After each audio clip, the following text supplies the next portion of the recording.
देखिए, अभी आपके पास ज़्यादा समय नहीं है पढ़ने का और आप जानते हैं कि अभी फॉर्म आया नहीं हुआ है और इसलिए आप चाहेंगे कि ज़्यादा देर तक पढ़ना नहीं चाहेंगे। इसलिए मात्र मैं 10 मिनट की ही क्लासेज आपको प्रोवाइड करा रहा हूं जब तक कि आपका फॉर्म आ नहीं जाता है। दोस्तों, आज के टॉपिक में अब हम जानने वाले हैं समाजीकरण की विशेषताओं के बारे में कि समाजीकरण की विशेषताएं कौन कौन सी हैं। आइए समझते हैं। जो लोग नए हैं वे क्या करें, चैनल को जरूर सब्सक्राइब कर लें और जो लोग पुराने हैं वे क्या करें, दूसरों को भी शेयर कर दें। दोस्तों, जैसा कि बात करते हैं समाजीकरण की विशेषता में अगर देखा जाए तो सबसे पहली बात की जाती है समाजीकरण जो है वो सीखने की प्रक्रिया है। समाजीकरण क्या है दोस्तों? सीखने की प्रक्रिया है। बिल्कुल सही बात है, समाजीकरण जो है वो सीखने की प्रक्रिया है। जब बालक छोटा होता है तो यहीं से वो क्या होता है, चलना, बोलना, खाना तथा कपड़ा कैसे पहनना चाहिए, पढ़ना, लिखना आदि क्रियाएं सीखता है। कहाँ से सीखता है? समाज से ही सीखता है। इस बात को ध्यान रखिएगा और इसीलिए कहा गया है समाजीकरण जो है वो सीखने की प्रक्रिया है। इसीलिए क्या कहा गया है? समाजीकरण जो है वो सीखने की प्रक्रिया है। समाजीकरण क्या नहीं है दोस्तों, इस बात को ध्यान रखिएगा। वैसे तो है तो समाजीकरण ही, लेकिन समाजीकरण के ये नकारात्मक पक्ष हैं। ये नकारात्मक पक्ष है, जैसा कि बात करते हैं झूठ बोलना, चोरी करना, शराब पीना, नशा करना, जुआ सट्टा खेलना और काला बाजारी करना आदि ये सारी चीज़ें अगर देखा जाए तो समाजीकरण में नहीं आएंगे। लेकिन वैसे तो अगर देखा जाए तो समाजीकरण में आएगा, लेकिन इस समाजीकरण के अगर देखा जाए तो नकारात्मक पक्ष है दोस्तों। नेक्स्ट बात करते हैं, समाजीकरण जो है एक निरंतर प्रक्रिया है। व्यक्ति के जन्म से लेकर मृत्यु पर्यंत तक समाजीकरण चलती रहती है दोस्तों। बिल्कुल सही बात है। हम अपने हर उम्र के हर पड़ाव में कुछ ना कुछ समाज से सीखते रहते हैं और कुछ ना कुछ जानते रहते हैं और कुछ ना कुछ बदलाव के अनुसार अपने आप को बदलते रहते हैं। और इसीलिए कहा गया है समाजीकरण जो है एक निरंतर प्रक्रिया है। इसीलिए क्या कहा गया है? समाजीकरण जो है एक निरंतर प्रक्रिया है। इस बात को ध्यान रखिएगा। दूसरी बात करते हैं दोस्तों, अनुकरण से प्रभावित। देखिए, कहा जाता है समाजीकरण जो बच्चों का होता भी है वे अनुकरण से प्रभावित होते हैं। अनुकरण का मतलब ये होता है कि बालक अपने परिवार, पड़ोस, खेल जहाँ वे खेलते हैं वहाँ से वे अनुकरण करते हैं, चाहे वे प्रत्यक्ष रूप से करें या अप्रत्यक्ष रूप से करें, वहाँ से कुछ ना कुछ वे अनुकरण जरूर करते हैं और जो अनुकरण करके सीखते हैं उसी से क्या होता है, उनका समाजीकरण होता है। इसीलिए कहा गया है कि समाजीकरण में अगर देखा जाए तो बच्चे अनुकरण से प्रभावित होते हैं, अनुकरण से ही उनका समाजीकरण होता है। नेक्स्ट बात करते हैं आत्मसात की प्रक्रिया। कहा गया जो समाजीकरण है ना वो आत्मसात की प्रक्रिया भी मानी गई है। जो समाजीकरण है ना वो आत्मसात की प्रक्रिया भी मानी गई है, क्योंकि व्यक्ति जो होता है अपने समाज के सांस्कृतिक मूल्यों, प्रतिमानों तथा स्वीकृत व्यवहार को क्या करता है, आत्मसात करता है। व्यक्ति अपने समाज के सांस्कृतिक मूल्यों, प्रतिमानों तथा स्वीकृत व्यवहारों को क्या करता है, आत्मसात करता है। इसीलिए कहा गया कि आत्मसात की प्रक्रिया भी समाजीकरण के अंतर्गत आएगी। चलिए नेक्स्ट बात कर लेते हैं। तो कहा जाता है अगले पॉइंट में, समाजीकरण की जो प्रक्रिया होती है ना दोस्तों सापेक्षिक होती है। बिल्कुल सही बात है, समाजीकरण की जो प्रक्रिया होती है वो सापेक्षिक होती है। सापेक्षिक का मतलब ये हो जाता है कि समाजीकरण की प्रक्रिया जो होती है समय और स्थान के सापेक्ष होती है। जैसे याद करिए प्राचीन काल के समय में अगर आप देखेंगे तो जब किसी का अभिवादन करना होता था, जब किसी को नमस्कार करना होता था तो प्रणाम करते थे, और प्रणाम यानी कि चरण स्पर्श करते थे। लेकिन आज वर्तमान में आप देखें तो आज समय के अनुसार सब कुछ बदल गया है। आज अगर हमें किसी से नमस्कार करना होता है तो हम नमस्कार हाथ मिलाकर करते हैं, हाय हेलो करके करते हैं, गुड मॉर्निंग, गुड आफ्टरनून बोलकर करते हैं। तो इसीलिए कहा गया समाजीकरण की जो प्रक्रिया होती है वो सापेक्षिक होती है। कभी आपके एग्जाम में ये पॉइंट पूछा जा सकता है, क्या समाजीकरण की प्रक्रिया सापेक्षिक होती है या नहीं? तो बिल्कुल होती है। बिना सोचे समझे आप बता दीजिए कि समाजीकरण की जो प्रक्रिया होती है वो सापेक्षिक होती है। चलिए नेक्स्ट बात करते हैं। एक बार हम इसको रिवीजन कर लेते हैं कि अभी तक हमने क्या क्या देखा। हमने देखा समाजीकरण की विशेषता में समाजीकरण जो है वो सीखने की प्रक्रिया है। समाजीकरण एक निरंतर प्रक्रिया है, यानी कि निरंतर चलने वाली प्रक्रिया है। फिर हमने देखा कि समाजीकरण से क्या अनुकरण से प्रभावित होते हैं बच्चे, तब उनका समाजीकरण होता है। फिर हमने देखा कि एक तरीके से आत्मसात की प्रक्रिया भी मानी जाती है समाजीकरण, और समाजीकरण की प्रक्रिया जो होती है वो सापेक्षिक भी होती है, जो कि हमने आपको बता दिया है। चलिए नेक्स्ट बात करते हैं समाजीकरण की। फिर कहा जाता है कि समाजीकरण में सांस्कृतिक तत्वों को आत्मसात किया जाता है। बिल्कुल सही बात है। समाजीकरण में क्या होता है, हम क्या करते हैं, सांस्कृतिक तत्वों को आत्मसात करते हैं। कहने का मतलब ये है कि यहाँ पर समाज की जो भौतिक या अभौतिक संस्कृति के विभिन्न तत्व होते हैं उसको हम आत्मसात करते हैं, अपने एक तरीके से कह सकते हैं अपने माइंड में सेट करते हैं या अपने जीवन में उतार लेते हैं, चाहे वो आदर्श की बात करें या मूल्य की बात करें या व्यवहार की बात करें। दोस्तों इस बात को ध्यान रखिएगा कि समाजीकरण में सांस्कृतिक तत्वों को आत्मसात किया जाता है। आत्मसात का मतलब ये हो जाता है हम आदर्शों को जानते हैं, हम मूल्यों को समझते हैं, हम व्यवहारों को समझते हैं, क्योंकि यही हमारे समाज की संस्कृति है और इसीलिए हम इसी समाज की संस्कृति को आत्मसात कर लेते हैं, अपने जीवन में उतार लेते हैं और यही चीज़ें हमें हमारे जीवन में आगे बढ़ाने में हमारी मदद करती हैं।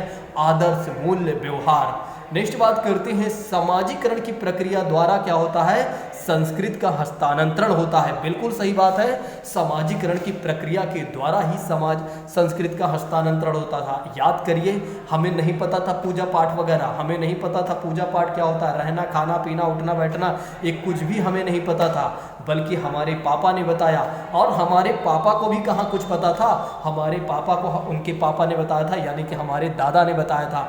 अरे हमारे दादा को भी तो कुछ नहीं पता था। आप याद करिए, उनके भी तो कोई पापा रहे होंगे, उन्होंने बताया होगा। वही सारी प्रक्रिया आप देख रहे हैं कि वहाँ का कल्चर कैसे कैसे हस्तांतरण होते जा रहा है। आप या समझिए एक बार, कल हमारे जो बच्चे होंगे उन्हें क्या पता है, उन्हें कुछ भी नहीं पता है हमारे समाज के बारे में, उन्हें हम सिखाएंगे और हमारी संस्कृति वे लोग लेंगे। तो यही इसीलिए कहा जा रहा है समाजीकरण की प्रक्रिया द्वारा क्या होता है, संस्कृति का हस्तांतरण होता है। आपके एग्जाम में यह प्रश्न पूछा जा ही सकता है कि समाजीकरण की प्रक्रिया द्वारा क्या संस्कृति का हस्तांतरण हो सकता है या नहीं, तो निश्चित तौर पर हो सकता है। याद करिएगा, आपके एग्जाम में तो पूछा ही जा सकता है। फिर कहा गया जो समाजीकरण है ना, वो आजीवन प्रक्रिया है। व्यक्ति के जन्म से लेकर मृत्यु तक क्या होता है, व्यक्ति का समाजीकरण होता ही रहता है। बिल्कुल सही बात है। जिस तरह से अधिगम हमारा होता रहता है, जिस तरह से हमारा विकास हमेशा होता रहता है, उसी तरह से अगर देखा जाए तो समाजीकरण भी हमारा होता रहता है, क्योंकि समाज से ही हमारा अधिगम होता है और समाज से ही हमारा विकास होता है। समाज से ही हम सीखते हैं और उसी के माध्यम से क्या होता है, जो हम सीखते हैं उसी से क्या होता है, हमारा विकास होता है। इसीलिए कहा गया कि समाजीकरण से क्या होता है, समाजीकरण क्या है, वो आजीवन प्रक्रिया है। मतलब कि जब तक जीवन है तब तक चलता रहेगा, इस बात को ध्यान रखिएगा। फिर कहा जाता है दोस्तों, फिर कहा जाता है कि समाज का प्रक्रियात्मक सदस्य बनने की प्रक्रिया जो होती है वो है समाजीकरण। मतलब समाजीकरण के माध्यम से ही क्या होता है कि हम प्रक्रियात्मक सदस्य बनने की प्रक्रिया की ओर गुजरते हैं। कहने का मतलब ये है कि नवजात शिशु इस प्रक्रिया में क्या होता है, देखिए सामाजिक शिक्षण की प्रक्रिया, देखिए समाजीकरण जो है सामाजिक शिक्षण की प्रक्रिया है और इस प्रक्रिया में क्या होता है, नवजात शिशु पालन पोषण के क्रम में अपने सामाजिक वातावरण आदि के व्यवहारों को नियंत्रित करता है और सदस्य बनता है, परिवार, समुदाय और विद्यालय का सदस्य बनता है। और इतना ही नहीं, व्यवहारों को भी नियंत्रित करना जान जाता है, वांछित अवांछित व्यवहार प्रतिमानों में अंतर करना सीख जाता है। वो एक जान समझने लगता है मुझे क्या करना चाहिए और क्या नहीं करना चाहिए। और इसीलिए कहा गया कि समाज का प्रक्रियात्मक सदस्य बनने की जो प्रक्रिया है वो समाजीकरण है। समाजीकरण की विशेषता में इस बात को भी ध्यान रखिएगा।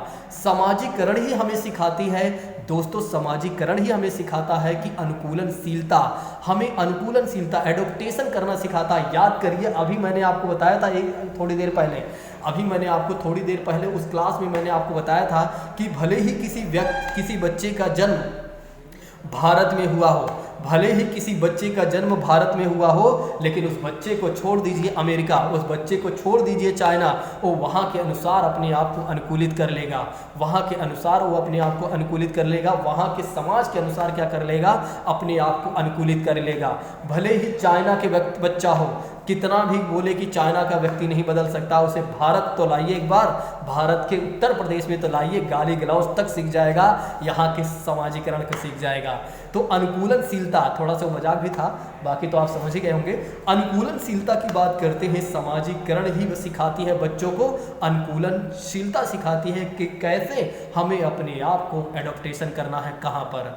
दूसरी बात करते हैं, समय स्थान तथा सापेक्ष के अनुसार क्या होता है, ये चीज़ें बदलती रहती हैं। कहने का मतलब ये है, समाज में जो व्यवहार उचित होता है वही दूसरे समाज में अनुचित भी हो सकता है। देखिए, समय तथा स्थान के सापेक्ष होता है, जहाँ जैसा समय होता है, जैसा जहाँ समाज होता है और जैसा उस समय चलता रहता है, उसके हिसाब से क्या होता है, समाजीकरण होता है या समाज में परिवर्तन होता रहता है।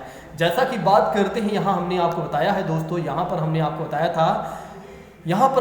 बताया था कि समाज में जो व्यवहार उचित होता है वही दूसरे समाज में अनुचित हो सकता है। जैसे ईसाई लोग प्रार्थना गृह में जूते चप्पल पहनकर जाते हैं, लेकिन वहीं पर हिंदू लोग को अगर आप देखते हैं तो जूते चप्पल मंदिर या प्रार्थना गृह में नहीं जाते हैं। मतलब क्या अद्भुत है समाज, पूरे विश्व का अगर आप देखें या हमारे भारत का ही देखें तो कितना अद्भुत समाज है, जहाँ पर एक तरफ लोग जूते चप्पल मंदिर मस्जिद में पहनकर चला जाते हैं, वहीं पर हिंदू धर्म में या किसी अलग धर्म में आप देखें तो वहाँ जूता चप्पल पहनने का अलाउ ही नहीं है। लेकिन वर्तमान में आधुनिक समय में ऐसा करना जरूरी नहीं है, एक समय था ये सारी चीज़ें कंपलसरी कर दी गई थी। नेक्स्ट बात करते हैं, आगे हम देखेंगे अगली क्लास में समाजीकरण के उद्देश्य के बारे में। दोस्तों, अगर आप लोगों को मेरी बातें समझ में आई हो और पढ़ाने के तरीके अच्छे लगे हो तो एक बार कमेंट करके जरूर बताइएगा। एक बार हम जल्दी से 1 मिनट में रिवीजन कर लेते हैं ताकि हमारे जीवन की समस्या कम हो जाए। जैसा कि बात करते हैं, सबसे पहले हमने जाना समाजीकरण सीखने की प्रक्रिया है, दूसरी बात हमने जाना कि समाजीकरण एक निरंतर प्रक्रिया है, और तीसरी बात हमने जाना अनुकरण से प्रभावित होते हैं बच्चे। यानी कि कहने का मतलब ये है कि समाज को या परिवार को देखकर क्या होता है, या खेल वगैरह जहाँ खेलते वगैरह हैं या आस पड़ोस से वे क्या करते हैं, अनुकरण करते हैं और वहाँ से सीखते हैं और उसके वजह से प्रभावित होते हैं। तो वो जो प्रभावित होते हैं वो उनका समाजीकरण है। फिर चौथी बात हमने देखा कि समाजीकरण जो है आत्मसात की प्रक्रिया है। फिर हमने देखा पांचवी बात, समाजीकरण की प्रक्रिया जो है सापेक्षिक होती है। फिर हमने देखा दोस्तों, समाजीकरण में सांस्कृतिक तत्वों को आत्मसात किया जाता है। और फिर हमने देखा कि समाजीकरण की प्रक्रिया द्वारा संस्कृति का क्या होता है, हस्तांतरण होता है। फिर हमने देखा कि आजीवन प्रक्रिया मानी जाती है समाजीकरण। और फिर हमने देखा कि समाज का प्रक्रियात्मक सदस्य बनने की प्रक्रिया है समाजीकरण।